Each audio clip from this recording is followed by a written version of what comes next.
I don't want to see Ngani Laumape go to France. Being honest, I hope he doesn't sign. There's talk that he's going to head there. Yeah, well, look, that's going to be up to Ngani, isn't it? Yeah. I don't think anyone can stop it other than that. I don't think he's fulfilled his dream, I suppose, yet, has he? Because every time, I think he's always played really well, hasn't he? He's always been right there for the picking and probably the front runner for All Black selection, and then he's got injured. I don't know if you see it that way, but like he's in hot form for the Hurricanes and then probably picked up an injury and just hasn't been able to play the amount of All Black rugby he's wanted.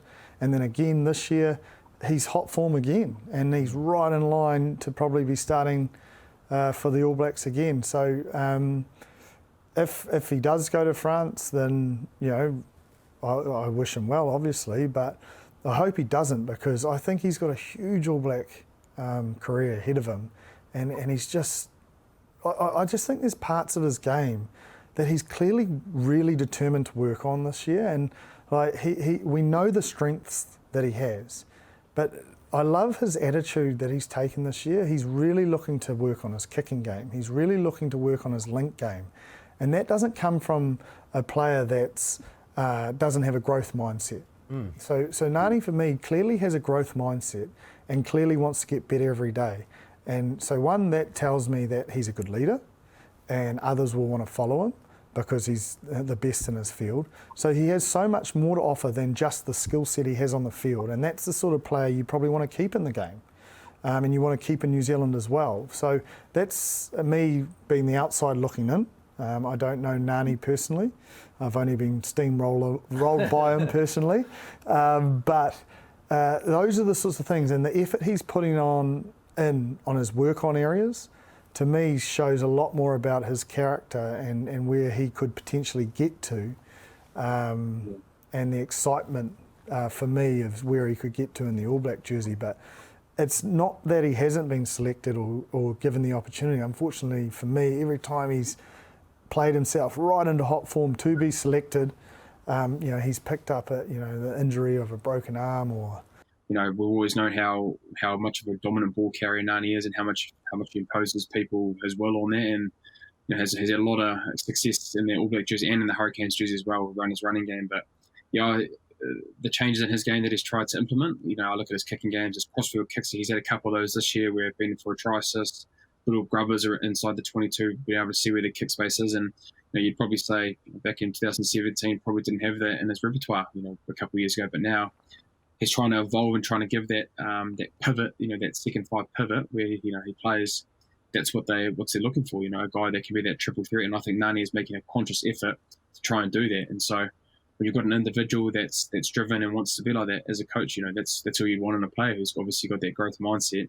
And he's actually doing it at that level. So, you know, I think it'd be a shame for him to leave, and especially where I agree with Jip. He's got so much to give more in the All Blacks jersey. He's given a lot to the Hurricanes, and you know, hasn't been injured in a lot of those campaigns. So you've been able to see that on a recurring theme all the time. But I think for the All Black level, it's been able to, you know, not get injured and then been able to play and implement the things that he's done so well at the Hurricanes, not just this year, but you know, for a long time. So fingers crossed he stays in New Zealand. I think anytime we do play against him, I'm very similar to Jip, been steamrolled by him for a couple of times. So if he did go, it'd be nice not to get that number 12 running down the channel. But yeah, I think he's got a lot more to give in New Zealand rugby, and you can see with how he's playing around, how he's evolved, and how much better he's got around different parts of his game.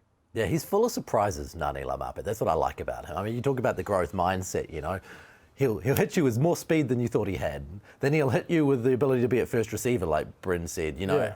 And what that does for the opposition is make them go, oh no, how do we defend this guy? What's he actually going to do? Well, that's, you know, like, look at it this year.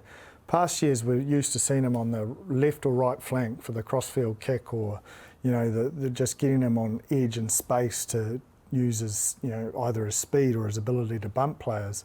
But this year we've seen him at first receiver distributing, and next minute he's out the back of that forward pod. Next minute he's running a decoy line. Like, he's played so many roles for the betterment of his team, and that's where you get another insight to his leadership and his willingness to do what's best for the team and all these other little avenues. And that's what I mean as well. Like, there's so much more that he's offering in that Canes environment than just his play. And that is just as valuable as that skill set and ability that he's giving on a Saturday to that Monday to Friday preparation and I suppose mentorship and ability for others to follow and see, okay, that's what he's doing, this is what I should be doing, and it's that come with me sort of style as well. So that whole package that he can offer is pretty valuable. And when you look at the way they've selected the All Black midfielders over the last few years, they've gone for all-rounders. They've gone for guys like Jack, like Anton Leonard-Brown, guys who've got a little bit of everything. And there is no way in the world you could argue now that that is not Ngani Laumape. You can't argue with it, and I think, you know, he's still refining it. But, you know, and I don't want to put this pressure on him because those players are different, because I don't think they've got the same strengths as he has, and he doesn't have the same strengths. They're quite different style of players. But one player that he does remind me of, and, you know, like, I don't want to put this pressure on, I hate comparing players, but he is like a Ma'a Nonu, you know, he's trending in the same direction, the way he's growing his game. You know, Ma'a was the same. He was, you know, told he needed to work on his kicking, and you know, he did that and worked, and he grew into, you know, the world's best second five, and still is playing extremely well to this day. And again, you know, understanding how I, you know, spent time with Ma'a in an environment, you know, he's the same person with a growth mindset and what he can offer squads. So, you know, I think that's more of a like for like in the trajectory of his career. And if we could get him hanging around and build into something like that, you know, he's got a hell of a lot to offer. And I think that's the important thing, Jip. I think, you know, Ma'a went through a similar situation where, you know, had actually spent a lot of time, had been in the Hurricanes environment and stuck it out in New Zealand. And, you know, he reaped the rewards of that, being able to be a linchpin and an important part in the All Blacks jersey for that 2011 and 2015 World Cup. So, again, obviously Ngani's going to make the best decision for himself and his family moving forward. But, yeah, I think he's just got a lot more to give in New Zealand rugby because of just where his game's going and the kind of growth and changes that he's made into his game, which are only going to benefit him next at the All Black level if he ends up staying here and having that opportunity. And it's an area where there is opportunity.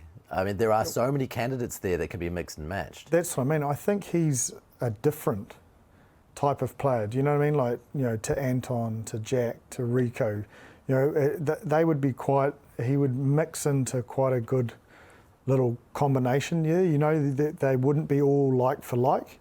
That would give them the ability to play different styles and have different combinations against different opposition and not be you know, the All Blacks wouldn't be like a one-trick pony or just relying on the same guys all the time. And I think that would be great balance for Ian Foster and co to have in the stables.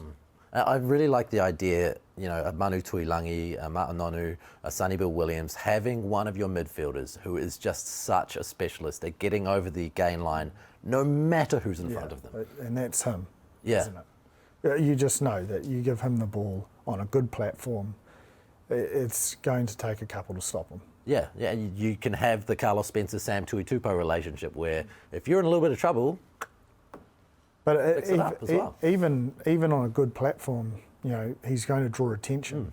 You can crash him a couple of times and they can think he's coming, and it sucks in defenders, which will create opportunity for others. It's such a weapon because even when you don't use him, it's going to create space somewhere else.